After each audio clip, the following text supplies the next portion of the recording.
Hi, my name is attorney Walter Rudolph Hnot III. I'm with Disability Resolution PA, an Orlando, Florida-based Social Security disability law firm. Let's go ahead and talk real quick. Why is the disability system broken when it comes to pets? All right, so I've made a video before about why the system should be fixed relating to how we view individuals with pets and why pets are a good thing for those who are disabled. Pets are a good thing for all people who can take care of some sort of living being. It gets them on a schedule. It gets them to understand money because they have to make sure that they have enough money to buy food for the pet, take care of the pet, make sure the pet goes to the bathroom, clean up after the pet, shower the pet. It's like having a child, but basically pets learn how to do a lot of functional tasks that children need a lot more upkeep. They need a lot more time, they need a lot more love and attention than pets do. Why are pets good? For a lot of reasons. Psychologically, think about it, how they cheer people up, how they keep suicide victims from actually completing the tasks that they want to do in their head. They're good for physical purposes because they can be trained as assistance pets for disabled individuals, blind individuals, all these different things.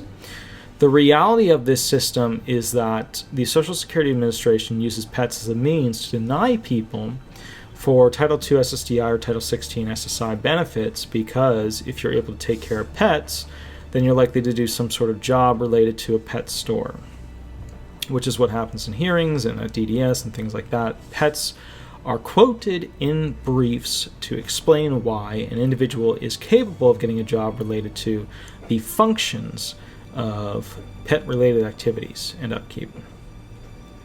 Why is this bad? It's bad because if people can take care of pets, that's a good thing. Now, granted, I understand the difference between they have to run a farm and they have to take care of pets. I get it. Somebody who has to actually run a farm, they've got to do a lot of functions related to fencing, feeding, watering. And when I say feeding or watering and you're not sure exactly what I'm referring to, it means you didn't grow up on a farm, but that's what we call it on the farm. That's what Aggies do. If you don't know what an Aggie is, then don't worry about it.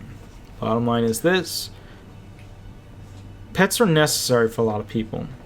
And I, from a structural standpoint as to the existence of how law is currently in place and what it should be changed to, believe that pets should not allow to be used as a token phrase in a denial brief unless there is clear evidence that the person is capable of doing physical things beyond a standard, ownership of a pet. If they have to take care of 10 horses, that's very different than, for example, having to take care of 1 cat or 2 dogs or whatever. I understand that there's a spectrum here, and I just gave you 2 extremes. It's like when people want to talk about the war on drugs, everybody goes, well, I don't think pot's that bad. And then everybody else is sitting there going, yeah, that's great, and then the other people are sitting in the room going, well, that's a moronic joke. Pot's not the thing that we're really fighting here. We're fighting the crackheads and the, people who are molesting women because they can use them as drug slaves. I get it. Where do we draw the line, right? That's the tough question, where pets should not be used as a factor for finding people essentially not disabled.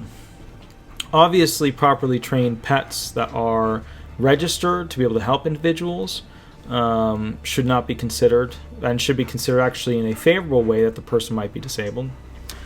So if you have, as I like to call them, a vest pet, which, is your standard operational pet that's been trained to assist you, whether you're blind or you have some sort of walking issue or whatever, and they can help you throughout the house. Let's say you have a vest pet, or the emotional support animals, which usually have a vest anyways because people are getting smarter about how to present their animal. Then in that particular case, that's something that should be utilized as a positive to show that you are disabled. On the other end, if you have to take care of multiple horses, go to a barn, and do a lot of functions related to getting hay into the loft and doing these functions, then in that regard, you're showing that physically you are capable of doing some sort of job, unless people are helping you, you take all day to do a function that would normally take an hour. You can show through accommodations that are self-given or given by an employer that you traditionally would not be able to do this at a functional level for an actual job. Remember, ag jobs and farm jobs and those jobs are tough. Those are not, they're not the toughest jobs in the world. Toughest jobs that are, like American jobs or like roofing and stuff like that. Those are miserable jobs. But with that said, a lot of these, aggie people nowadays that are doing real ag, I mean, they are in enclosed, beautiful tractors. And I know if you're not into tractors, that's fine. But some of these tractors are good looking. My goodness, they are not what I grew up with. But anyway, bottom line is, it's a structural thing where things are not as bad as they used to be. Now, with that said, if you've got back problems, knee problems, hip problems, sacral issues, whatever, then in that regard, if you've got to climb up into a cab that's 7 feet in the air, you know what I mean, then, and you're still capable of doing that job, then there's a problem with you being able to complain about back and or knee and or hip and or spinal issues, right? Because you shouldn't be able to do those things due to your severe disabilities if you truly have a severe disability. So I think as a people, we need to start thinking about where the line should be. And it's going to be a sliding scale, just like it always is in law, the gray area. But we need to start thinking about how pets should be used for and against people applying for disability benefits. I tend to like to see adjudications that are preferential towards those individuals who do have pets, because it shows that, and this is my standpoint, it might not be yours, but it shows that they're a good person in society, taking care of a being of God that basically for an extended period has been able to save something else that has a soul, even though they've struggled. I think that for that purpose, I tend to more favorably give weight to that individual than one who does not. Now, with that said, people who have pets, they live longer usually. Now, if we're talking about dangerous animals, they might not live as long. But for the most part, if you're dog, cat, horse, whatevering it, horses can be dangerous if you're riding them. But, God knows I've fallen off a horse over 30 times, but I grew up in that lifestyle. For that purpose, for that reason, you've got to understand that people, for the most part, that have pets, they live longer because they're happier. And they are truly understanding that life is filled with ups and downs, but so long as you're okay and your pet's okay and you can share a movie together and everything's okay, then things move forward. So how do we fix this disability system that's broken when it comes to pets? Well, first thing is figuring out where the gray area should be, cutting it off. No pets to a little bit of pets, hardcore farmer to little mini farm, figuring out where that gray area is as a people, and then being able to define, structurally, what we think within that gray area are elements that should help guide the amount of weight and evidence that we give to whether or not that person is found disabled. So I'm making this video, like with all the videos, I don't put a lot of forethought into it because I just don't have time, and I kind of walk my way verbally through it. I think that we need to, as a people, respect animals more. And I think that, and I know that there's going to be hunters out there that are like, well, you're trying to take away my right to hunt. I'm not. I grew up on a farm. I'm very familiar with firearms. So bottom line is I'm not trying to take away that right in any way. But I think that people do need to give more respect to animals, and I think that if we want to continue to have these animals around and the breeds that exist and things like that, we need to look into modernized ways to farm those animals. So, for example, because farm animals never go out of, there's tons of farm animals because we're always making more farm animals. We're always breeding them.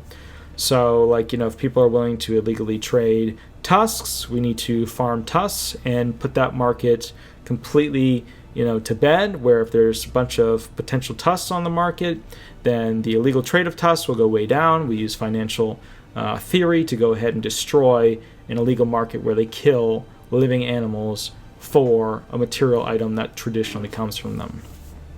I know a lot of older people aren't there yet. They will get there because they're going to die off and I'm going to replace them.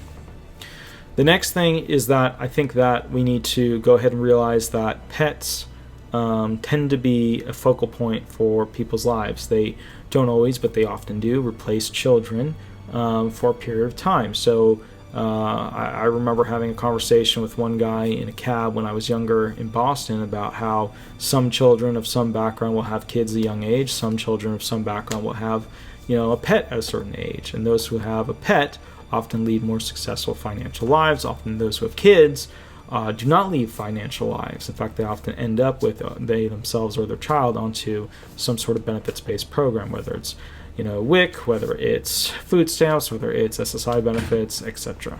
Okay, so that's how that works. Now, let's talk about this real quick. When it comes to the future of how this system will work, they will use anything and everything to make it more difficult to show that you are, not capable of working. And like I always tell my claimants, each question has a purpose, kind of like each sentence in a book has a purpose to an end. It's trying to prove something, it's trying to get to something, it's trying to make something occur. So by and through that, each question on that 3373 form, which is that adult functioning form about can you interact with other people? How well do you deal with the authority figures? How well do you deal with changes of routine? How well do you have any pets? Do you take care of pets? Do you take care of kids? Do you take care of other kids, of other people? They're all there to prove that you are not disabled. So I want you just to understand that when you're filling out these forms, that when it comes to the pet questions, you should never lie. But if it's not truly your pet and you don't take care of that pet, but you like to see the pet from time to time, then basically write down whatever the truth is. Just keep in mind that they're going to try and use that against you. And just keep in mind that that is a broken system.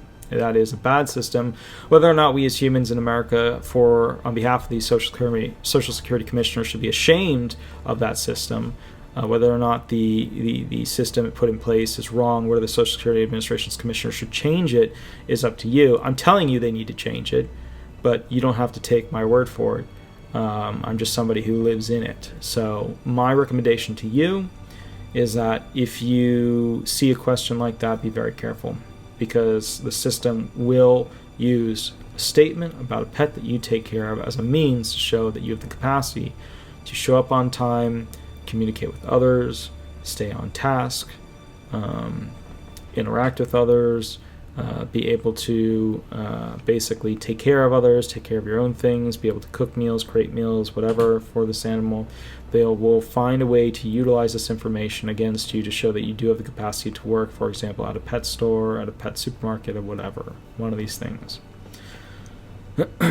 And one thing I'm starting to see more now, which I didn't see and now it's starting to pop up, is that there's this expectation of if somebody has a pet, they have a specialized knowledge in that, and therefore there are more jobs that avail them to it, which you'd never normally see for this. And I mean, it always exists that they could pull it up, but you'd never see ALJs pointing out, well, they have a pet, therefore they could.